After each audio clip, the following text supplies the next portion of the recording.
Well, the Seahawks, they got a lot of picks in the first round, in the first 100 picks. They got a lot of picks after that also. But who should the Seahawks target in this year's NFL draft? Let's talk football. Alrighty, what's going on, everyone? Welcome back to the All Around Sports Podcast, where sports are everything on this channel. I'm your host, Antonio.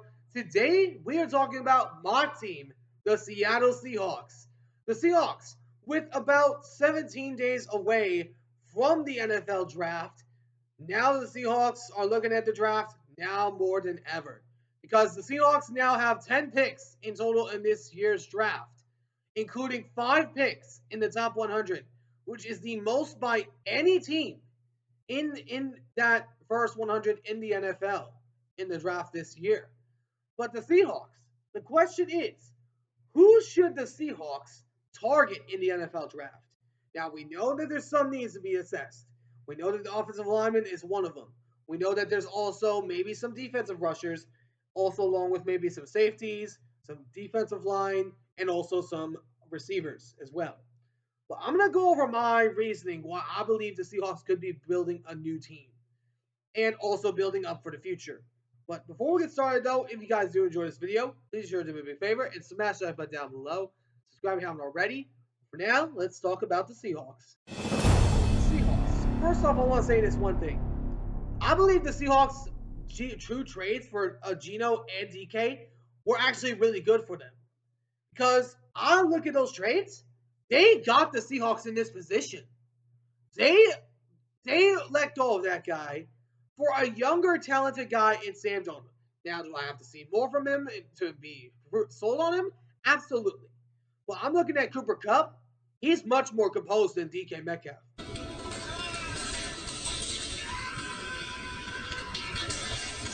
I'm telling you that right now. He is one of the more grounded guys. And I know it's two slot receivers. I would make an argument that JSN is actually part outside guy. Because JSN, he's caught a few outside the route passes on the sidelines. He has made those type of catches. Look back at the game he had against the Niners first time.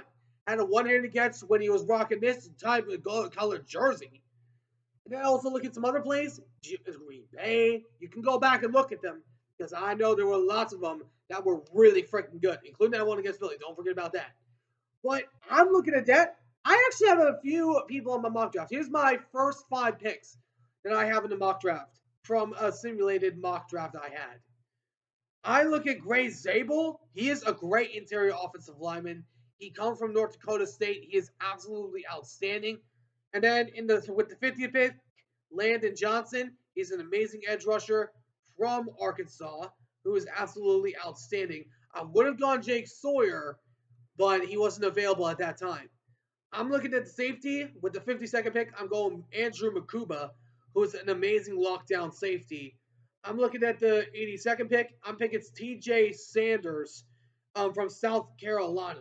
He is one of the better interior defensive linemen, and I really like what he's going to bring to the table when he goes to the NFL. And then with the last pick in the top 5 that they have, I'm going Xavier Restrepo.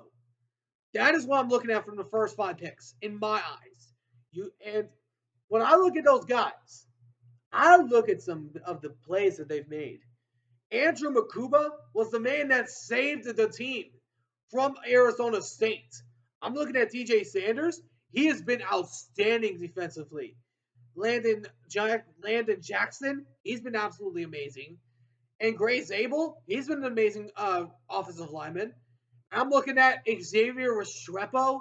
If you pair him up with Cooper Kupp and JSN, oh, there is going to be a lot of fireworks in San Francisco, in Seattle. I'm telling you that right now. They are cooking right now. They are really cooking in offensive in the offseason.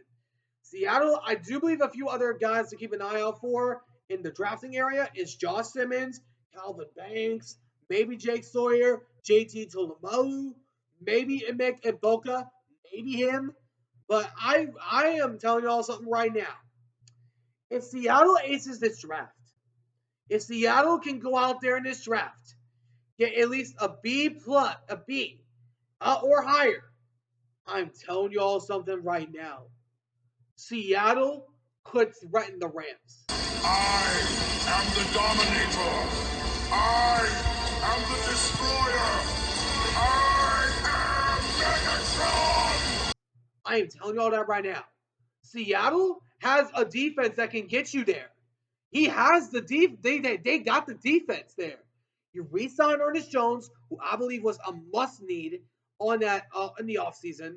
You got Boye Mafe, Derek Hall, Leonard Floyd. I mean, not Leonard Floyd, Leonard Williams, my bad. You also got Devin Witherspoon.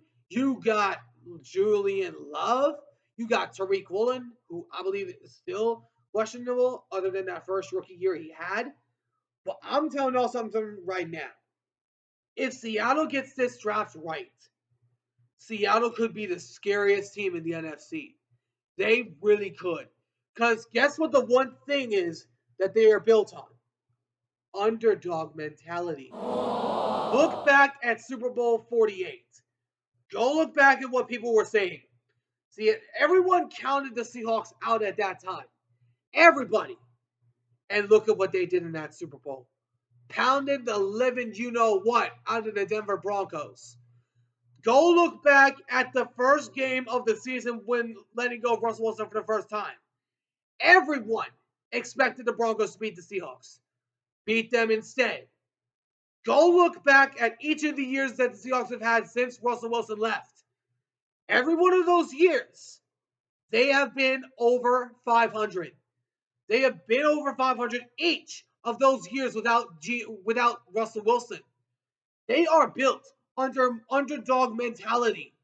It's who they are. Seattle is built under an underdog mentality. The city is, the fans are, the team is, everything in that city is built under an underdog mentality. Every single person in the NFL knows this. And the ESPN nerds that are saying this offseason was bad for the Seahawks, I'm telling you something right now. Keep that same energy. Keep that same exact energy. I'm telling y'all something. If those people keep talking like the Seahawks are bad in the offseason, they are going to have another 500 season. It's who they are. They always find a way to get over 500 since Russell Wilson left.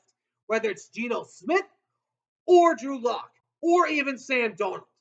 They find ways to win ball games. They find ways to win. It ain't always pretty, but it always gets them by.